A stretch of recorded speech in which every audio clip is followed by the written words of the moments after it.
that these are two like wildly influential people, and they have a hold over a huge audience that the left just basically said fuck you and abandoned. That's a problem. Whether you like to admit it or not, or whether you're white enough or rich enough that like at the end of the day you actually don't give a fuck over who's influenced by who, because at the end of the day, who cares? Like, white men aren't really threatened in the United States makeup regardless of who's in power. I wish there's not going to be like an honest engagement with anything in this video. It's just all going to be, but maybe it'll get better. Man, what a sad, I have to delete the VOD. If I'm going to spend a whole VOD defending fucking Xander Hall, then you know that something has gone very, very, very awry, the conversation. Maybe good faith Gary is going to make a huge redemption here and save the video.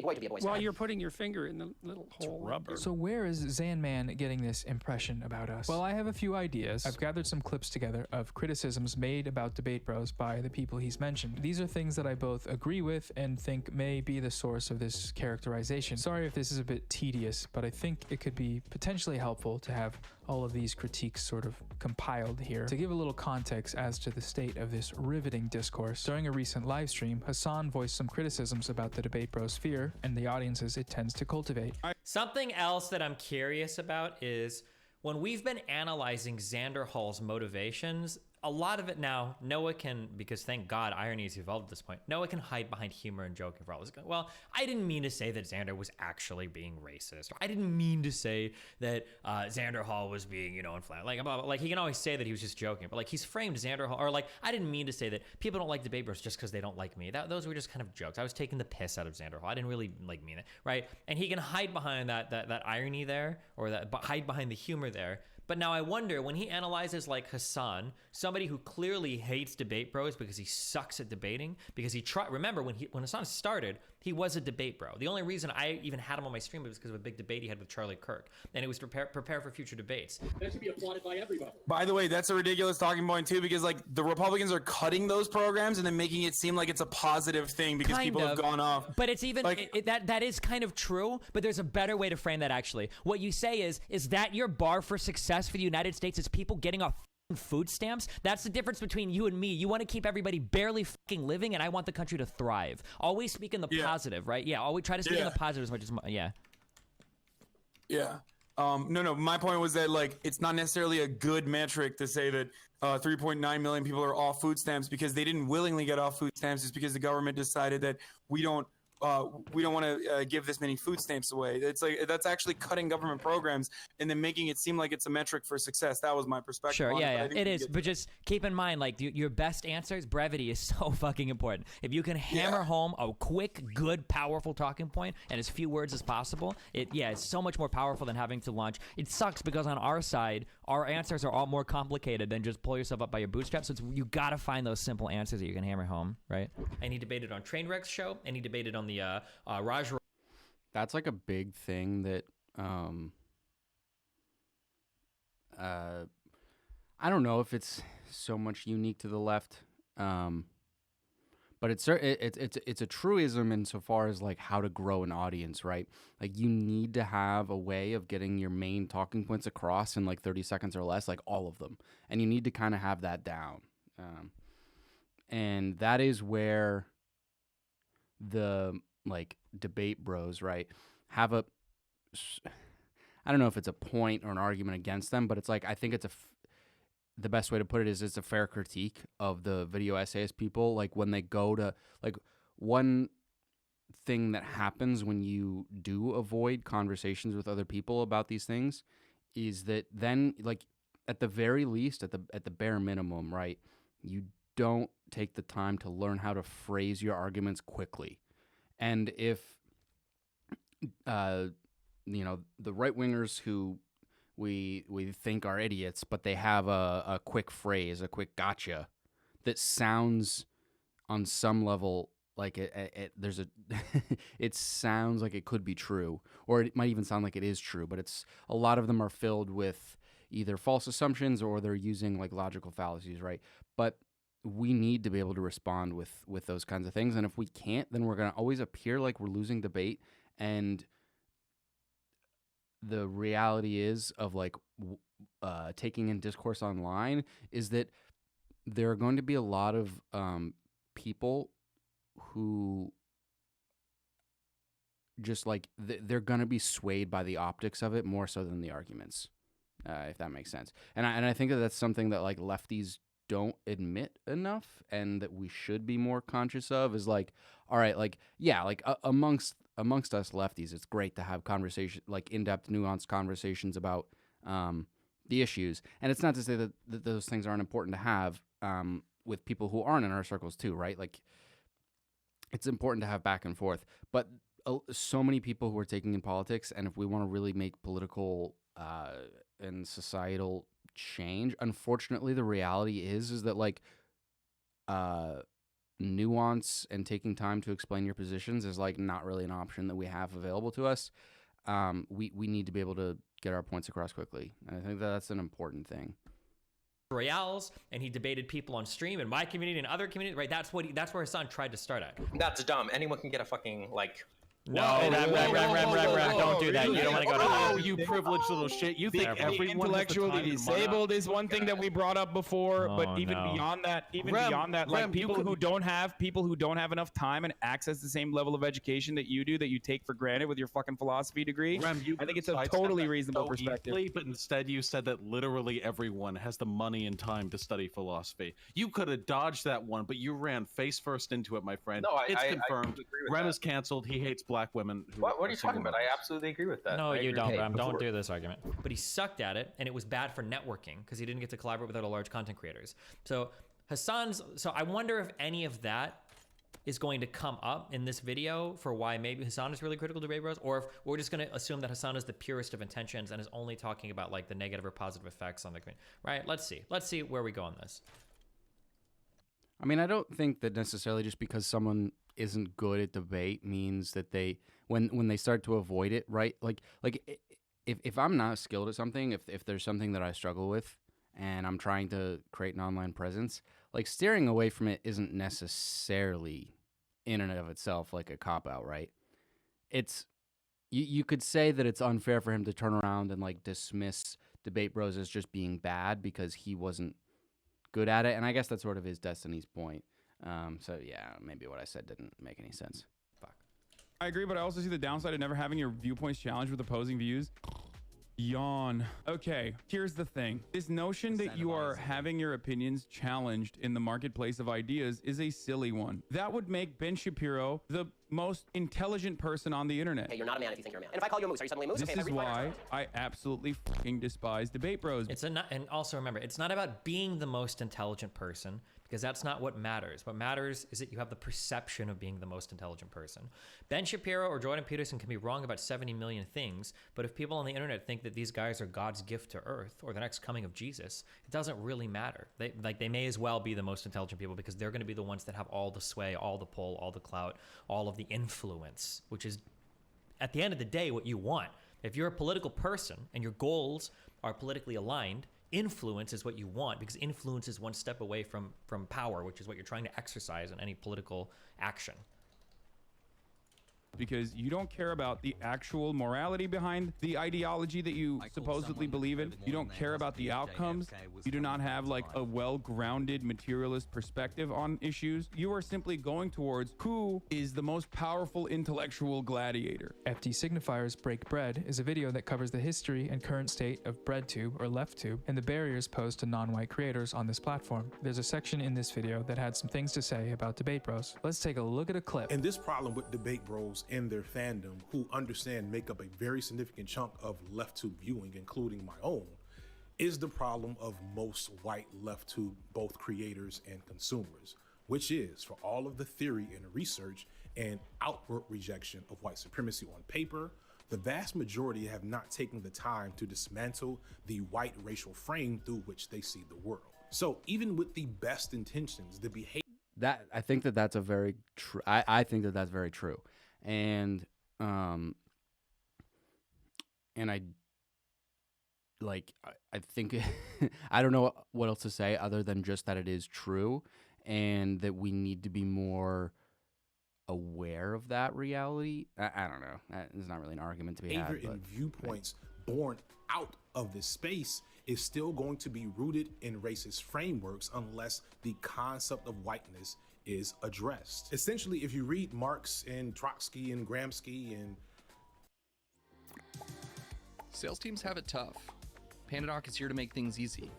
Create what you want to do, Ski, and whomever else, but not Du Bois, Fanon, Hooks, Crenshaw, etc. Bro, I'm sorry, but literally nobody reads any of these. Nobody in any of these spaces reads fucking anything, but it's So I think that, having watched this before, like, I think Destiny's sort of missing the point here, which is that, yeah, of course, a lot of people haven't read all of these thinkers. But the point is not so much, I don't think it's a literal one where he means, like, in order to have an opinion on these matters, you need to have read these 8 thinkers. It's more so just that the ideas and the influence that is the basis for leftist politics online is dominated by white leftist intellectuals who have come before us, right? So the, like, socialists, right? Like Marxist thinking or whatever, right? Like, he is, I mean, it's sort of an unfair one because Marx is like a transcendent figure in a way that not many thinkers, at least in the past couple hundred years, are, right? Like, he's such a massive name. But it's really about the ideology that comes through, and, like, so much of what leftist politics is, right? Like, all ideology stems from theory and from people who have come before us, and from interpretations of how to think about whether it be economic theory or philosophical theory or whatever, right? And so the criticism is, like, the same that I experienced in my when I was studying philosophy in school. Was I remember very distinctly having I was taking a course on existentialism, and there was a black student in the class who raised their hand with, like, 4 weeks left in the course or whatever, and said to the professor, like, hey, I need to be honest. We've read nothing but white thinkers, and I think we're missing an important part of existentialist thought by not reading any. We don't have any black thinkers on our syllabus. And I remember it made everyone, obviously, like, it made a lot of people really uncomfortable, but it did force, it put the professor in a spot of saying, like, I will never know whether or not he was just sort of giving into pressure or whether he, like, took it as a good point. It probably honestly was some combination of the both, but he switched up the syllabus and had us reading some black existentialist, like, thinkers, at least for some period of the rest of the semester, right? And I remember having a really hard time understanding it and feeling like I wasn't getting anything out of it at the time. But in retrospect, right, like, then I went on to have, I took a junior thesis course with a black professor who had us reading philosophy about, like, black liberation and black separatism and these sorts of things. And I think that it's very, you don't realize until you really expose yourself deep in that way of thinking, just how ingrained whiteness is into all ideology, like, whether it be left or right or whatever. Like, the people who we think of as intellectuals, and more importantly, the ways of thinking and the arguments that come down from the intellectual ladder, right? Like, there's a ring of people who are, like, you know, PhDs at fucking Harvard and Stanford and Yale or whatever, right? And they're talking with each other in ways that, like, most people are not talking with each other. But the way that, like, thought works and the way that ideologies and political thinking works is such that it does tend to stem from I don't even know what you want to call them, but, like, the intellectual powerhouses, like, that is where it stems from, right? And we interpret it, and it goes down the ladder, and it gets sort of maybe the language is sort of attempted to be made more and more accessible as it moves down the rung and as time goes on. But, like, socialist thought, right? Like, it's not as if, like, a bunch of young socialists today are arriving upon this thought completely on their own, and that the ideas that they're espousing and the societal critiques that they have, the philosophical critiques they have of the system around them, are really original to people of our time. This has it can be traced pretty easily back to Marx and has evolved since then. But if you don't take the time to, it doesn't mean you have to take. It's like it's sort of it's inherently like a level of like gatekeeping and unfairness, right? To be like, oh, you can't have an opinion on this, that, or the other thing unless you've read these 12 authors, right? But it's not so much about reading. It's people who are terminally online and who talk about this. And I want to be I don't use the phrase terminally online as like an insult, but people who are terminally online, right? And who spend a lot of time thinking about these issues and consuming this kind of content, like we are attempting to do this exact same thing. We're attempting to be intellectual influencers, for lack of a better phrase, right? Like we're trying to shift and shape the intellectual world as it is around us. And because of the internet, whereas this used to just be really accessible to a couple of like really rich men who would, you know, smoke their cigars and drink their whiskey and like debate philosophy or whatever, like at least now it's semi more accessible. But no one I like it's the same thing as saying like you don't need to have read feminist thinkers, right, or feminist authors for the critique to be fair of like a male, that their perception of feminism is at the very least it's incomplete, and it's not really up to the times. Like the amount of time they've invested into educating themselves on like leftism, for example, right? Like if they haven't really exposed themselves to female, whether it be female thinkers, the reading from the female thinkers, or the ideas explained in a much more in-depth way regarding the female perspective on things, then yeah, like you're going to very easily, without realizing it, maintain patriarchal norms and the status quo in a way that is problematic and dangerous. And I think that this is really, I don't know, I don't want to speak for FD Signifier. Maybe he really is saying you need to read all of these people in order to have an opinion on it, in which case I would disagree with him. But I don't think that that's what he's saying. Because, look, no one except for the most pretentious of assholes is going to go online and say, you're not allowed to have an opinion on this unless you've read these X number of thinkers, right? Like it's not so much about the direct reading. Like most people don't do that, and we all recognize that. And I don't think that was really his point. It's funny that you think. I don't even know if fucking the average debate bro, me included, has read enough to even be a white supremacist by your definition. Like, but yeah, I think that Destiny's. I think he is missing the point there.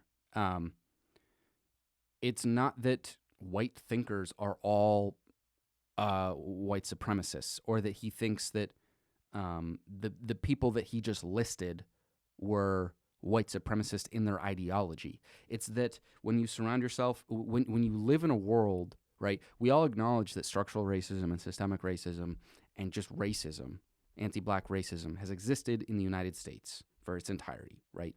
At least those of us on the left all agree to this, right? So when you're trying to learn to be anti-racist and what it means to be anti-racist, and when you're trying to understand concepts like whiteness and blackness, it doesn't matter what your intentions are. If the only thought you're exposed to, it comes from fundamentally white thinkers who were in large part due to systemic oppression and racism and structural racism, right? Like most of the intellectuals throughout U.S. history, and just like history in general, right? But like U.S. history, right, are white. And so when it doesn't matter how good your intentions are, it doesn't mean that you're intending to be racist. It doesn't mean that he's saying, Destiny, you are trying to be racist. It means that if the only ideas that you're exposed to come from the white intellectual sphere, then without realizing it, you very well could end up holding views which are missing the larger point, or missing the black perspective. And I think that's the point. That's you the might be a importance of what he's leftist white saying. supremacist, and thus this colors the nature of leftist content and inadvertently makes things dangerous for the marginalized voices that get caught in the wake of this highly toxic, highly negative energy. If that last part sounded oddly specific, don't worry, we'll get to that. Foreshadowing is a narrative technique when you talk about something and you talk about it again later. My most vocal criticism of Debate Bros came in the follow-up video to my LeftTube guide with a section on Debate Bros. Not gonna lie, I wrote that script in about an hour, so not my cleanest work. I also played some out-of-context clips of Vosh. It was meant to be a joke, but it ended up just being me playing out-of-context clips of Vosh. So to the gamer gods, I formally and humbly apologize. To repent for my clip chimping sins, I will be live streaming Dark Souls this week, so make sure to press subscribe and hit that fucking bell, you piece of shit, you little shitworm. But the point of that section was to document some of the problems with Debate Bros that I had missed in my initial video, where I promoted a bunch of people. I played a some clip of them out of rather context, my uncritically. bad, My move main on. points were: don't rely on debate streamers as your sole source of information, and don't take anything your gamer of choice says at face value. And these are things that I stand by. They're also particularly relevant. And this is true. Of course this is true. Like, this is don't get your information online. This is sort of the point of the first part of my reaction to this. Like, don't get all your information from streamers, nor should you get all your information from video essayists. I think that the classroom is such a great analogy for this, right? Like, the reason we go to college is so that we can do two things, like particularly in like a liberal arts setting, right? I'll speak, like, I was a philosophy major, so I'll just talk about the world of philosophy, right? Philosophy is done by two things. One is reading, and the other is like in-person discussion and writing, right? So you are learning to both take in information, to learn the existing arguments, and to get a grasp of the landscape of philosophical thought that has come before you. And you're also learning how to both verbalize and write your arguments. And they have different purposes, right? The in-class discussion, you're never going to get as in-depth. You're never going to push your intellectual boundaries the way you would in the papers that you write for your course. That's just not going to happen. I mean, unless you're going to sit in a classroom and debate one very specific topic for a long, long, long period of time. But the nature of human conversation is that we get derailed and want to move on, and multiple people have opinions and this, that, and the other thing. But there's a reason we go to class to discuss these things, is because the nature of being able to verbalize your thoughts and beliefs is really important in helping you understand them yourself, helping to understand what you're saying. It's an interesting, it's a helpful way, in a way that just feedback on a paper isn't, in picking up on and recognizing thought patterns you have, argument tactics you make that are not particularly helpful or useful or are bad. It helps you understand and recognize and observe what works when it comes to argument, and it gives you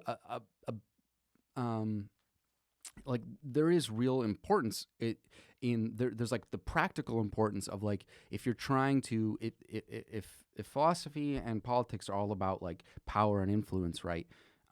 Learning how to convey your ideas in a convincing and quick way is a very important skill. But there's also a reason we write papers, and there's also a reason, right, that our grades come in some small percentage from just class participation. Basically, you show up, you comment once or twice, that counts as 10, 15, 20% of your grade, right? A majority of your grade comes from your papers, though. And that's because that writing and the art of really crafting an argument and paying very specific attention to every word of every sentence and the structure of your argument is an entirely different skill, and it's one that allows you to push your intellectual boundaries in a way that just conversation itself doesn't do. So what the video essayist is doing is some version of like writing papers, right? And what the debater is doing is some version of like classroom discussion. They're both crucial. They're both vitally important for furthering education, for furthering learning, for furthering yourself. But let's see, where the fuck was I going with this? Like yeah, I don't know. Like, they're both important, and they're both, you can't separate them from each other. Like, they are both a crucial part of this. And again, it gets back to my whole thing of like, stop making this a one versus the other. No person, like, I don't think anyone would ever in a billion years you show up to a philosophy course with the idea that like, hey, you know what? I'm going to fix philosophy. No more writing papers. We're only going to talk. or vice versa. No more talking. We're only going to write. Like, they both serve a relevant very to important today's purpose. video. Now, when Xanderhall takes what we've said here and elevates it to the claim that we are against debate as a concept, well, this is just not true. I'm going to play some clips that refute this point now. Again, incredibly tedious, I apologize, but potentially helpful for context and also to prove that we are coming in good faith when we criticize Debate Bros. Pandering to the good faith gaze, if you will. Here is Hassan from that same segment of his stream where he acknowledges the utility of debate. I'm not saying that like there is no value to responding or learning and recognizing the talking points that right-wingers engage in. Of course there is. People, especially right-wingers in general, love to arm themselves with the same talking points that they're disseminating out of think tanks. Unless you're talking to like a total dumbass right-winger, you're gonna hear some fucking takes that you will hear from Ben Shapiro verbatim. So there is value to learning what those talking points are and understanding why they're fucking stupid. Here is Feek. Okay, I do not feel like that. I don't know if that was just too edited or what. I don't feel like that clip supported his claim whatsoever. Am I wrong? Destiny's right on that. It felt one. like what That I have to doesn't- go back and watch that's the full not a Hassan video because this pro-debate thing got cut up response. like a motherfucker. But like, it felt like all Hassan was saying was just memorize right-wing talking points so that you can like have the counters to right-wing talking points. But I don't know if that was like an explicit endorsement. Like, well, sometimes debating people can be good. That just sounded more like memorize the talking. One more thing I want to say on this though, and I don't think really Noah or Destiny points this out here. Like, what I wish Noah would say is that video essays are debate. They're a way of, like, look at the modern video essay. So much of it is either taking some compilation of clips which exist online, thoughts which exist in the world of the internet, the culture, and responding to them. It's an exchange of ideas. It's an exchange of arguments. It's just a different kind of debate than in-person live debate, right? But but acting like it's somehow less important or not actual debate or not challenging your ideas is silly. Like, of course, it has its shortcomings in the way that you're not going to be challenged in that moment. But as opposed to like debate, right? Like actual live in-person debate, the only ideas you're going to be exposed to over the course of that hour or 2 hours or 4 hours or however long it is like one, maybe a panel of people across from you, right? You're not like, and that's great. And learning the skill of how to express your arguments again and again and again and again. I say like that's important. That's great. That's helpful. But that's acting like somehow that is significantly better than the video essay is silly, because the video essay, the point of it is like the reason that like a philosopher writes an academic paper, right, is to throw it out into the world of other philosophers to get feedback from everyone. It's sort of responding to general broad ideas and throwing it to the world to try and get the back and forth going.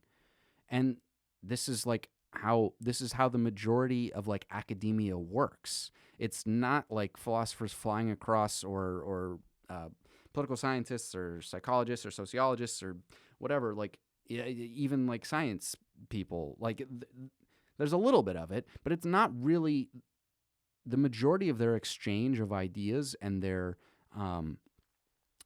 arguing against each other and having intellectual debate doesn't come in person. And some of this is practical, but a lot of it is also just a recognition that like the more hands that can get on this paper, the more likely that we're going to generally progress and push the boundaries of the discussion. So what I just wish Noah would say is like his content is debating. Points. I guess maybe some people can view those as the same thing, I guess, but Opening the Debate Bro section in Break Bread with some concessions. And to be fair, if I had it in me to watch the 3 and 4 hour streams of these guys talking and playing video games, I doubt I would have anything negative to say about 95% of what they do on stream. And I understand that when you're and again and again and again, there it is. I doubt I would have much negative to say about 95% of, and both sides. Like everyone says this all the goddamn time. And it's not to say that there aren't very real differences of opinion on policy and whatnot. And I'm not trying to make some claim that like everyone on the left is actually basically just like the same thing, because they're not at all. I just think that what we get lost, like our sense of ego, like gets in the way of actually just because, right, people who you agree with on a large percentage of issues when you meet them face to face, like in person, when I go to work, right, my manager is like a leftist who watches. My understanding is that the majority of his political content is from Hasan. He watches like Hasan streams and he watches Hasan clips. We agree on the vast majority of issues, but I disagree with him sometimes. I think that my opinion on him is that because he exclusively gets his content from Hasan, he's missing on a lot of points, and that maybe he's going about his arguments the wrong way at times. But the thing is, right, is like I also recognize that we agree on probably somewhere between 80 and 90% of issues, and so when I'm having a conversation with him, it's incredibly not hostile, and when we both feel comfortable disagreeing with each other because we've evolved to have a relationship with each other over the course of working together. But even like in the beginning of when I started working there, like having a conversation face to face where we were both left-leaning people, and he knew that I did at times watch some Hasan content, so he felt comfortable like sharing his genuine opinions, and I feel comfortable sharing my genuine opinions. And it wasn't like where we wouldn't have felt comfortable sharing our genuine opinions was if I'd been like, yeah, no, I'm a Trump voter. Then maybe we would both sort of like duck and dodge around politics talk. But the reality is that like we can have very nice conversations. I don't think of him as being a bad person, as being a bad actor, as being a whatever. And that comes from the nature of the fact, some of it is, yes, the fact that we interact face to face, but a lot of it is like just the recognition that we agree on a lot of things. So this is the point that I'm trying to make, is like, if these people really mean what they say, which is that they agree on some percentage of the issues, it doesn't mean that they can't have very real disagreements. And I'm not trying to negate the fact that those differences and those different ways of framing issues aren't incredibly important and aren't things that you're not allowed to be incredibly passionate about and disagree with someone strongly on. But it feels like the norm of political discourse online between like debate streamers and the leftist video essayists is really hostile. And that's what I'm trying to get at. Like, I think it's just more than the nature of online discussion. I really think that like people online can be nice to each other. It's possible. It happens every once in a while, and it's not. The point is not that we always need to be nice and always be positive and yeah, like fuck that. No, like if you disagree with someone, if you think their argument's dumb, whatever, say that you think their argument's dumb. But this can happen very easily in a way that it does not come across as like genuine hostility, like genuinely wanting to go to war with each other, genuinely calling the other person every bad name in the book. Like that's what I want to get us away from. Like, because I don't think that helps anything. Talking for that long, you're liable to say some things that maybe you wish you hadn't have said. I don't individually think that these are bad people or even that they need to be ousted from the left. I think that that very concept of ousting people is part of the problem, really. Look at all that good faith. Oh, man. Now, you have to consider, these are the people that he's citing to build upon his arguments. And so he's picking the strongest support that he can find from them. I don't feel like either of those were like even an implicit endorsement of like debating. It kind of just sounded like FD was saying like, well, you know, we shouldn't fucking guillotine these people. That's a far cry from saying, no, these guys like debate. They think debate is good. So much good faith. You're not even gonna believe how much faith is good in there. Good faith all the time. One of the things I hear thrown around the debate zone a lot is the concept of the left having a diversity of tactics. So different styles of content for different audiences, all with the intent of spreading leftism as far and wide as possible. And on a macro lens, the better we are at making this content, the more views it gets, and the wider audiences are cultivated, the better off we will be. Because this will mean less people gravitating towards right-wing content and more people learning about socialism. And that all sounds good to me. No notes. I am so proud of you. Thanks. Okay, well, one note. Is what we do on here an actual political force, or is it entertainment? If so, how can that be quantified? If not, just how much are we overvaluing our utility to society beyond carving out a new consumer demographic of leftist content? If the style of leftism I want to promote is different than your style, and it's a style that you don't like, Is this going to be an issue? Are you going to use your large platform to strike me down? Noah, you're vague posting. Are all forms of content equal when it comes to learning? Noah, stop it. So many questions, no answers for now.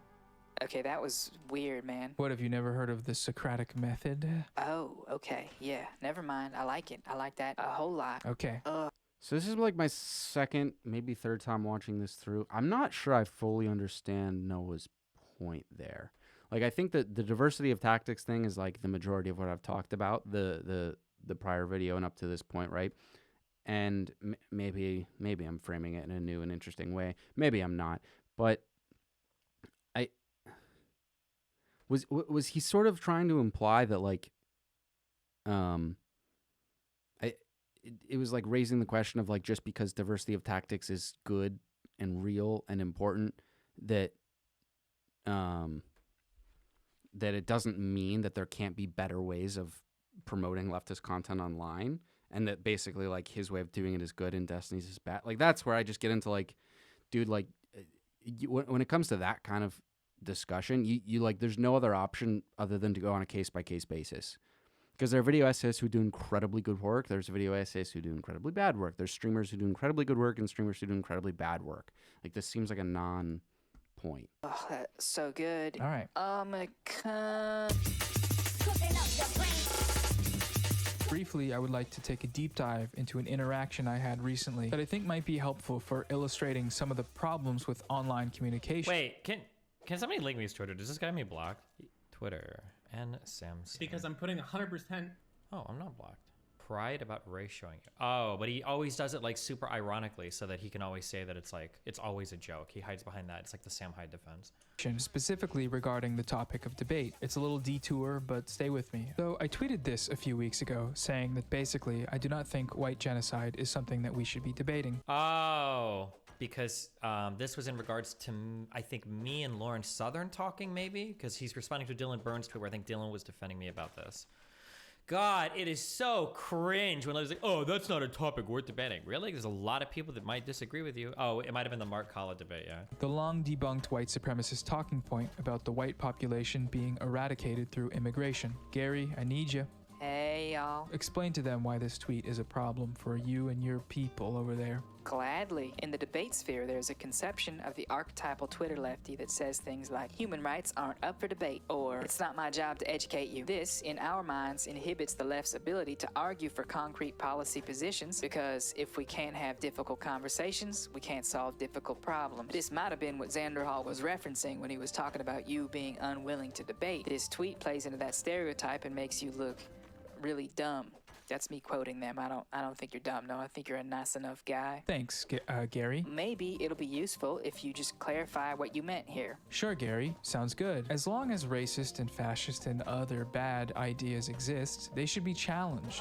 Whether that's through debate, essays, one-on-one communication, iMessage, Tinder, Hinge, writing it on the ground in the woods, whatever. Someone pointed out the fact that Tucker Carlson goes on his show every night and uses white genocide rhetoric for hours on end in front of millions of people. That's a good point. It's not like it's not happening. As much as I'd love to be able to say white genocide doesn't exist and be done with it, because it doesn't, I recognize that for other people in different areas of the political spectrum, it's not that simple, especially in the general American population. We still got a lot of work to do getting them caught up. Here's the original image that led me. So this like gets I think that this is just another good example of like recognizing that the content of like what Destiny's doing online versus what Noah's doing online have different purposes, right? And within leftist circles and people who already exist on the left, when you're trying to really progress leftist thought and leftist narratives and ways of viewing the world and solutions amongst lefties or people who are even moderate, right? Having a conversation about whether white genocide is real is like not worth your time.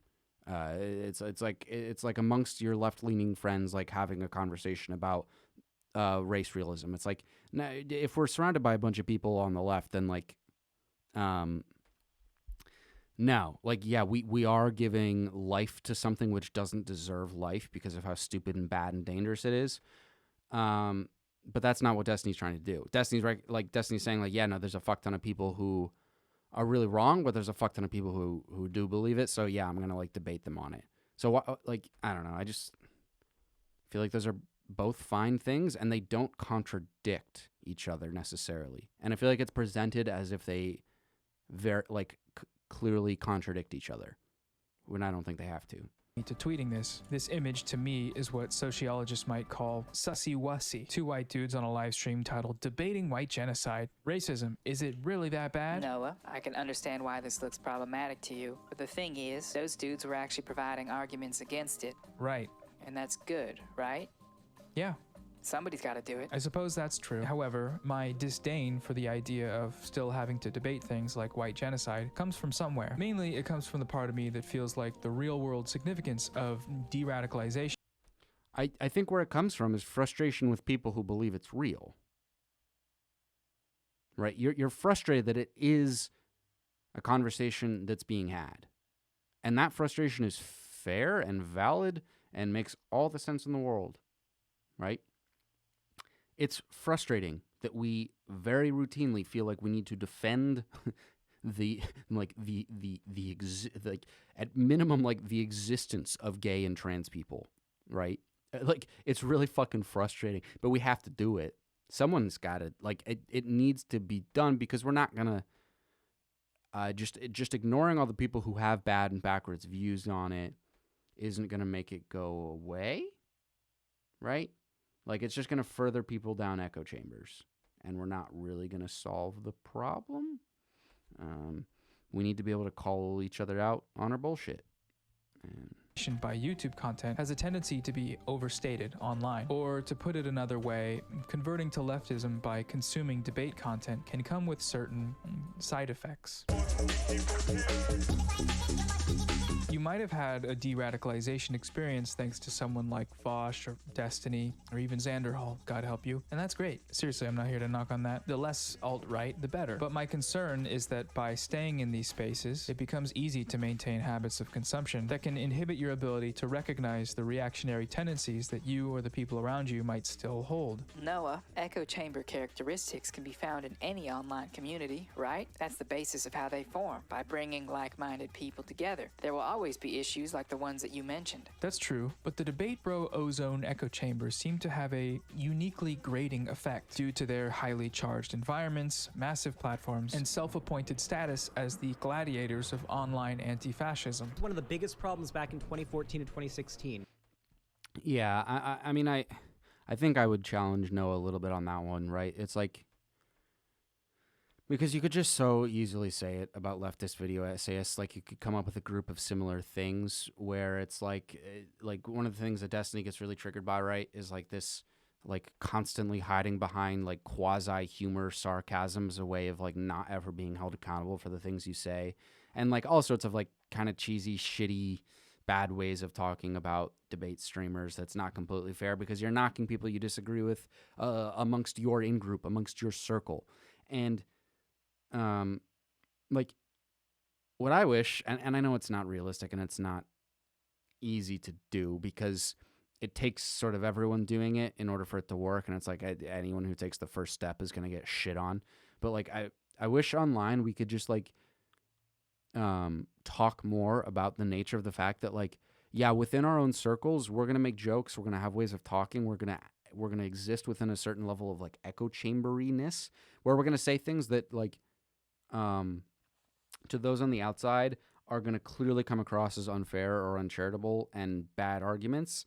And we should just be able to say, like, yeah, no, like, within my circle, yeah, no, like, I say sort of dumb, over the top, cheesy things, because that's like where our sense of humor comes from, right? Like, this is the exact fucking Daily Wire shtick of like laughing their asses off over like someone like saying that their pronoun is a fucking attack helicopter or whatever, right?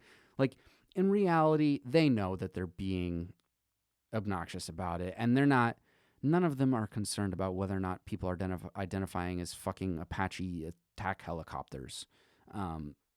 It's not their real concern, and they're not all of them, or maybe some of them are, but most of them, right?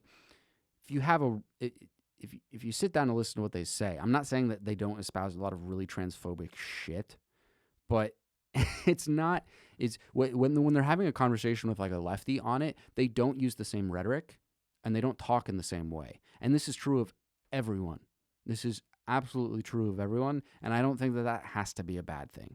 As long as we can all recognize that we're doing it, then it's like, it's fine, whatever. We're going to make jokes. We're going to, I, as someone who lives in New England, am going to make completely unfair and not based in reality jokes about like fucking the state of Ohio and then the Midwest and the South. And just as they're going to do the same shit about me. And I don't and if I overheard someone in Ohio making a generalized stereotype based joke about New Englanders, it would be kind of really snobby and ridiculous and unfair of me to be like, oh, well, technically, if you look at the statistics, the people in, like, come on, man. Like, let people fucking, I don't know.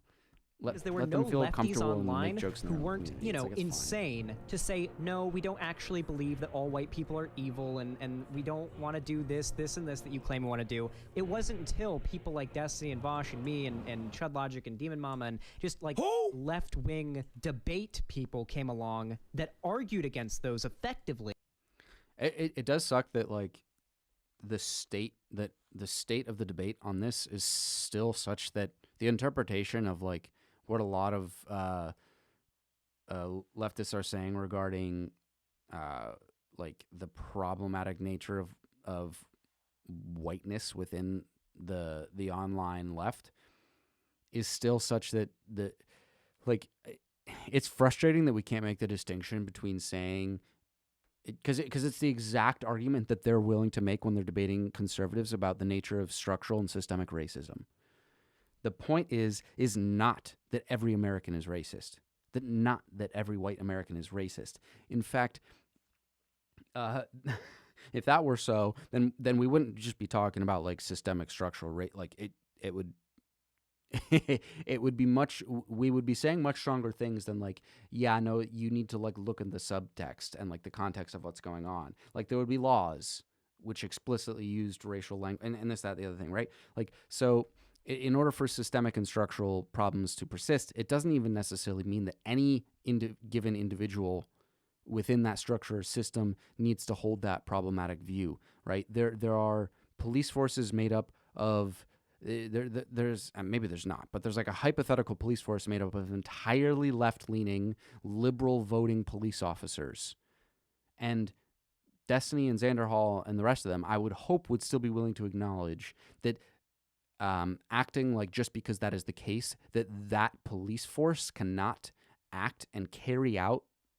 problematic natures of systemic and structural racism is lunacy, right?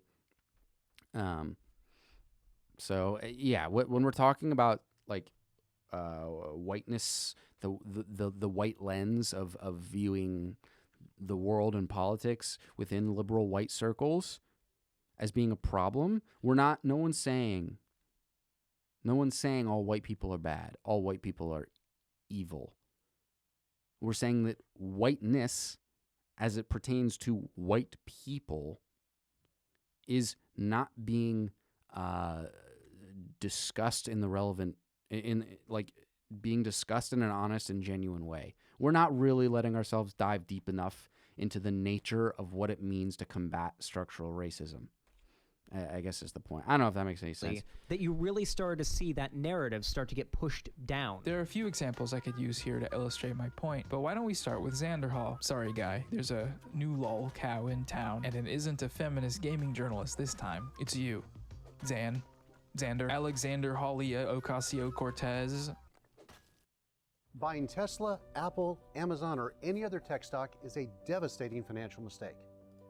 Sorry. It's not funny at all, actually. The most viewed video on Xander Hall's channel is called How I Fell Down the Alt-Right Pipeline and Escaped. It's from December of 2019. We've seen this story before, but basically, he got into some Pepe shenanigans with his gamer friends and was eventually pulled out of it. The thing that pulled him out, in his case, was Destiny's debate with JonTron, where Destiny ended Nazism once and for all, or something like that. I don't know, I didn't watch it. He concludes this 48-minute video with what he sees as the most important aspect of online politics as he moves forward on his journey into leftism. There's one thing above all of this that may be the most important thing, and that's optics. I know I'm not just speaking for myself when I say that the stereotype of an SJW is off-putting to most people. Don't let yourself fit into the mold of the straw man that reactionaries have made of us. If we defy their expectations and their stereotypes, they won't know how to counter us. Us leftists, we have facts, statistics, data, and even historical context on our side. If people like us can drown out the loud minority that the right uses to make their hit pieces, they won't have any more material. First of all, what did this person do to you? They look fine. They look good. I want a portable ball sack. Where do you even get that? I love this though. He's like, yeah, you can be a leftist as long as you're not one of those filthy fucking degenerate SJWs because they make us look very bad. I know this because right-wingers told me so, but let's cut him some slack. That was too— Wait, come on. Yeah, why not engage with this like a little bit more good faith, right? Like, optics are important. It's really irritating that on the left, you know, you get these people that are like, oh, optics don't matter. Who cares? Like, who cares what we look like? Who cares what anything? Blah, blah, blah, blah, blah. And then meanwhile, on the right, they've realized like, okay, well, we should probably clean our act up a little bit. You know, like dog whistling is a hell of a lot better than being outwardly racist. Our people should look good. We should wear suits. Yeah, so like, this is sort of an interesting one. Like, I feel like I fall somewhere in the middle. Surprise, surprise. It's like, yeah, like saying that optics don't matter is silly and nonsensical. And like, in order to change people's opinion and gain political whatever, like we need to care about the way we present ourselves. But I think that's missing the point. Like the point is that there's shitty things to care about when it comes to optics, and there's good things to care about, right? So giving into the right wing framework of like caring, like there's things that we should agree that should not be relevant, and that we shouldn't be using. That we shouldn't allow the right to corrupt in regards to the optics of being taken seriously, right? So this includes things like dyeing your hair a different color, right? That shouldn't be relevant, right? But someone who has really bad hygiene, who has access to being able to like shower and, you know, brush your teeth or whatever, who doesn't, like, that stereotype is bad. And reacting to like problematic gendered and norms and expectations of how we dress and act in such a way that we just start being gross is bad optics. But there's not like, and yes, that happens, but I don't think that that's like such a uniquely left thing. Like, they're fucking gross people. They're like right-wing Southern whatever, like, I shouldn't use the word Southern, but like the right wing, like fucking go work on the farm all fucking day and fucking, you know, fuck my wife and she shouldn't care if I stank. Like, you know, it kind of exists on both sides, and there's like so there's just like things that it's okay to care about when it comes to optics. Like, yeah, like fucking shower and brush your teeth and I don't know, maybe try and smell not terrible. But there's just like bad things to care about, which is like the color of your hair. Like, do you have tattoos? What's the style of dress you're going for? Like, there's just good and there's bad optics. I don't know. We should look like we're responsible adults. Like, that type of shit sounds to most people. You have to be cognizant of that. I don't know. Like, you hear about this. This is just like a well-known fact of the world, you know? Like, I wonder what these people would feel. Like, if you go into a tattoo parlor, if you were to go into a tattoo parlor and you're like, hey, what's up? And like, hey, what's up? And you're like, I want a face tattoo. Any good, respectable tattoo parlor in the world will look at you. And if you don't have any ink at all, they'll say, get the fuck out of here. I'm not doing this. This is not for you. You don't know what the fuck you want. They'll send you away. Because like living with tattoos in your face, that's a whole different world than most people realize, right? Because people view you in a certain way and they're going to treat you a certain way, whether it's fair or not, whether you like it or not. Like, that's just how it goes. Like, the idea that optics don't matter or what you look like doesn't matter, like, that'd be cool in a fantasy world, but it does kind of matter in the real world. And when all of your advocates are, you know, like screeching, blue-haired, not whatever they are on YouTube, whatever, like it. Yeah, no, I mean, see, this is where I do think like I still do think it's fair to criticize Destiny for that way of framing it, right? It's the screeching blue-haired thing is just like it's a stereotype of fucking basically like female leftists. Like it that has some there are assumptions which are baked into that, which are like I think bad things to care about when it comes to optics, right? And so this gets back to an issue that I have with like right wingers, right? Which is I will, as someone on the left will say, hey, this is the way the world is. I think that that's bad, and I want to challenge that. And they'll turn around, and as their argument against me, will say something along the lines of, hey, look at how the world is. I'm a realist and act accordingly. And I'll say, that's great that you can look around you and see what the world is like.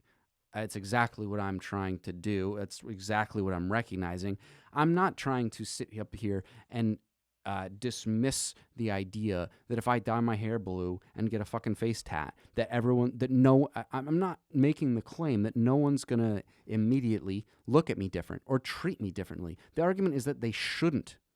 And so the only way to so if you agree with that premise, which maybe Destiny does, maybe he doesn't, but if you agree with that premise that there are certain things that we should not be caring about when it comes to optics, and that's like the color of your fucking hair and like what clothes you're wearing and stuff like that, then the only way to combat it is to just live it and recognize that there's going to be a period of time where it's viewed as weird or edgy or not acceptable, and people are going to look down upon you for it. But it just takes some critical mass of people doing it, and then a lot of the times much faster than we might think. Like, things just change. So that's what I would say in response to Destiny on that one. It can make your movement look bad sometimes. Like, it just does. I'm sorry if that bothers people, but 2 years ago. He's probably grown up and become a big boy now. Let's see what he's up to. One of the biggest common talking points from the right during this era was the left was too afraid to debate and defend their positions. Nobody on the left wanted to debate. The left at the time were high and mighty, BuzzFeed videos, feminist, like video essay content, woke scoldy, high and mighty, preachy, non-funny, non-edgy, milquetoast, fucking not whitewashed, fucking sugar sweet, fucking condescending left-wing content made by, well, trans people with pink hair, okay, and blue hair, which obviously isn't a problem in and of itself. See, this is the problem. This is like the most obvious example of, like, in white streamer culture, this kind of thing is still said a fair amount, and they'll back away from it immediately because they recognize that it's like transphobic or misogynist or whatever, right? But it doesn't mean that what you just said wasn't. You'll say, "Oh no, I mean, we shouldn't care about the trans thing," but look, like, trans people make us look bad. Like, you're trying to fucking, as my mom says this to me all the time, and I kind of hate the saying because it's overused, and sometimes I hate these sort of sayings, but it's like, you can't have your cake and eat it too, guy. Like, you're either against people not taking trans people seriously in light of the fact that they are trans, or you're not. That one is a one or the other. But it does kind of make the left, because what you're saying when you acknowledge those characteristics, such as the blue hair or the trans, this is where Noah, I think, is completely in the right. You are giving life to the argument from right wingers that those are okay and acceptable things to care about when judging the optics of a person who's presenting an argument. Where I think Destiny is right is in saying that it's insane to act as if we will never take optics into account, and that all that should ever matter is the content of the argument itself. This is not based in reality, right?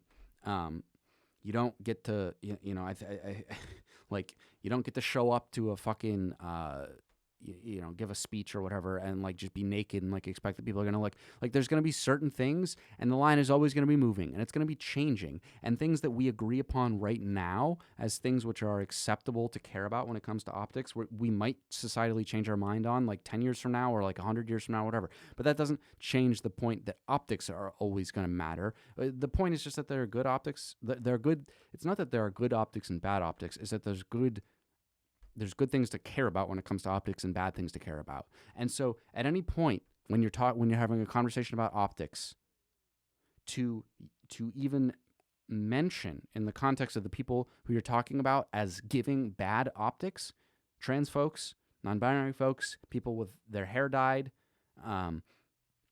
these are the kinds of things that absolutely are maintaining white, like, hetero fucking like the optics of the straight white man is the optics of the person who is taken seriously. That's what that's what, even if you're not, well, I'll fucking stick to my guns. Like, that is what you're saying. Gives right wingers, makes them mad. Oh, I feel like I've heard this somewhere before. This hyperfixation on optics is indicative of a framework of political thought that views the world through a lens of what the right will think of us and little more. And that's what I take issue with. Basing your politics on practicality is a good thing, but when the crux of your argument rests upon dictating the terms of how other people should look and act and silencing minorities. No, Noah, he said drowning out the loud minority. Drown out the loud minority? Sure, okay. My bad. Just save that one in the memory bank for later. Silencing minorities. Yeah, this is one of those things Noah was like, why include that in your video, when dude? optics You're just is the giving crux fuel of to the be like- argument, this to me is in some ways indistinguishable from just being an anti-SJW person yourself, because it means that your online content Overton window always has to include the Gamergator perspective. And how much leftism can you really be getting done? I mean, you always have to include the perspective of everybody. Like, that's just how everything politically works. There is no future this is also true. where the only perspective that you're concerned with is with the people that already agree with you, right? Like, you constantly have to appear towards like other people. This is why token characters are so important, right? Like having like a Milo Yiannopoulos or a Blair White or a or Herman Cain or a Candace Owens or even sometimes a Kanye West. Like, these people are really important, right? Because, oh, well, look, you know, you thought that all Republicans were white. Well, look at that. We've got a black woman. We've got a flamboyant gay man, right? These figures are important because they break the mold, because they break the stereotype of what you'd expect people to look at, right? It's so weird because, like, on one end, we know this because leftists will turn around and argue like, hey, representation media is important because people like people that look like them. That's just how we identify. We like people that look like us or act like us or are like us or same racial makeup, religion, right? We know this. But then on the other end, they'll turn around and be like, it doesn't matter what all of our people look like. People should be able to look past that and go for the ideas. Like, that's, it's a... So I do think that's a conflation of optics with representation. I don't think that those two things are necessarily the same. Saying that representation is important seems to be an entirely different argument than the optics question. Like, representation is about like people and the characteristics that differentiate people, that are sort of innate, that have nothing to do, like, it's not about how you, like, we don't talk about representation as like we need more people on TV who dress in X style, or we need more people on TV who have X colored hair. It's like, no, like, we need more like black people on TV or black superheroes because, like, it's insane that every superhero is white. Like, it matters societally, and it matters for black kids and black children, and it matters for non-black children to see that it's not just the, you know, to really see, live, and experience a reality in which it's not just white people who are the fucking heroes. Like, that matters for everyone. That seems like an entirely different conversation than the optics of how you present yourself. It's like it's a really like empty. Not entirely different. I think that's unfair. I think they're related but different. Hollow dumb argument. I don't know. If that's the case. All of this makes a lot more sense when we look at where Xanderhal is getting this whole narrative from. In his video, he starts off by citing another YouTuber whose video's thesis forms the basis of his own, and the channel he cites just so happens to be an actual reactionary YouTuber whose primary content focus is dunking on e-girls and defending Leafy.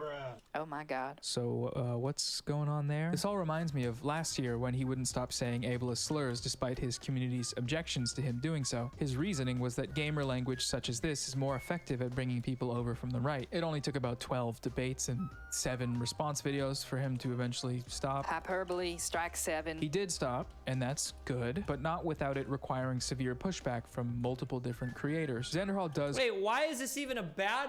why would you even cite this as a bad thing? Like, this is an example of him doing something that, like, upon further reflection, he stopped. Watch this, watch this. Fuck, never mind. Yeah, I mean, that's one, like, it's really hard to do, and I'm not saying it's easy, but the framing, framing really matters. And you can make the same point in thinking about how you present your language in a way that doesn't come across as disingenuous. When the only time you're willing to concede a point, when you're willing to acknowledge that someone you disagree with, when you're willing to acknowledge that a person who you're making a video about or writing about, where the crux of the video, the content of the video is really a disagreement, refutation, disagreement, whatever it is. I think that like one very obvious sign, right, of someone who is at least on some level acting in a way such that they're really looking, they're sort of like, for lack of a better phrase, they're truth seeking, right? Like they are looking to better the conversation, to better the narrative, to achieve some level of like better ways of thinking. Is that they're willing to recognize that no matter who it is who they're disagreeing with, like the other person's gonna make good points. The other person's going to say things that are true. The other person might actually even say things that refute what you say, and that doesn't necessarily. And then like if you can acknowledge that you were wrong and still go on to disagree with them on the greater point, the larger argument, whatever, that makes you one, like on an optics perspective, it makes you seem smart, right? And two, it's sort of because it shows a level of maturity when it comes to these kinds of conversations. So what I think the video essayists struggle with in particular, because they can get away with it in a way that the live stream debaters can't, because of the nature of the fact that they get immediately challenged on it, is that the video essayists will, this is a very common thing, is that whenever they acknowledge that someone who they disagree with did something good, changed their mind in a good way, had a good counter argument to what they were saying, it seems to me that the norm of, like, we've gotten to a point where at least they feel some amount of pressure to acknowledge when they're wrong, right? And people, and it's becoming more and more expected and understood within all circles of internet discourse that acting as if you're if you act like you're always right and the person you're disagreeing with is always wrong, like you're just acting in bad faith, you're being an idiot, and you're just doing this for entertainment, and your motivation has nothing to do with actually furthering the conversation, right? And so I think Noah knows this. Like, of course he does. Like, Noah's not living in a world where he doesn't think that Xander Hall ever makes a good point, or that Xander Hall couldn't ever say something that would actually refute what Noah had said. Like, I don't think Noah believes that.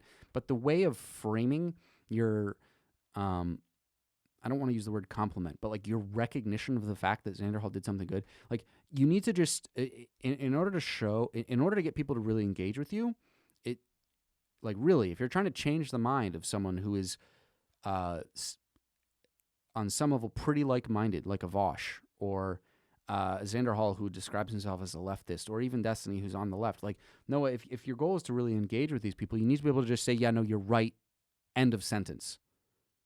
That's what we need to do a much better job of doing.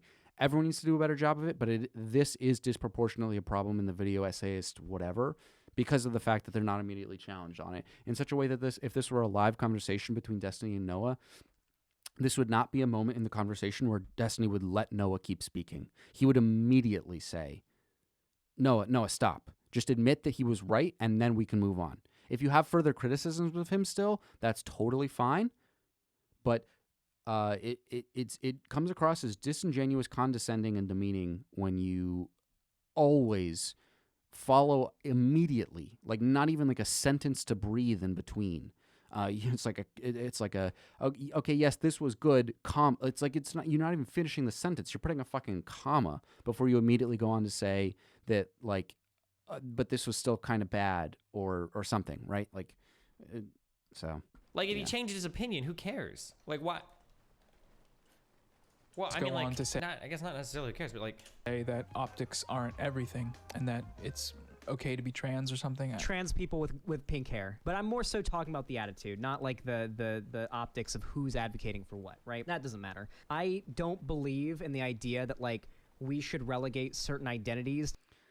Yeah, that like I already gave my point on this, so I'm not going to harp on it too much, but I don't think you were being genuine when you're trying to make a distinction between attitude and, like, you're trying to, like, save yourself from getting criticized about the trans and the blue hair point when you're like, it matters about the attitude.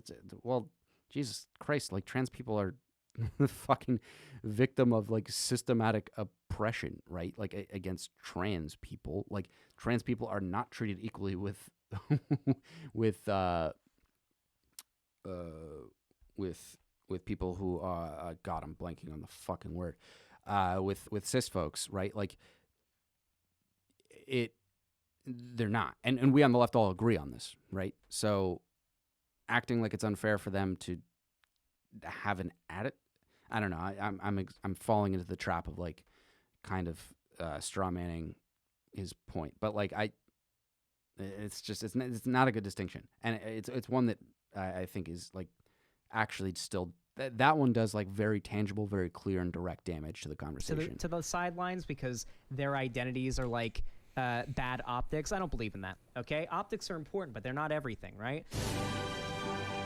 But that was only after the Gamergate tirade spilling out of him. Condescending, Woke, scoldy, trans people with high pink and hair. mighty. So it's stuff like this that makes me wonder about the boundaries of what these communities are able to accomplish, and whether or not the high regard debate lords seem to hold themselves in is warranted. But you can decide that for yourselves. See the current state of the valiant white debate lord saviors of the American online left. Stop it. He'll probably complain about being clipped out of context, but I mean... Okay, I'm going to pause here. I've been recording for over an hour. I'll continue with this tomorrow.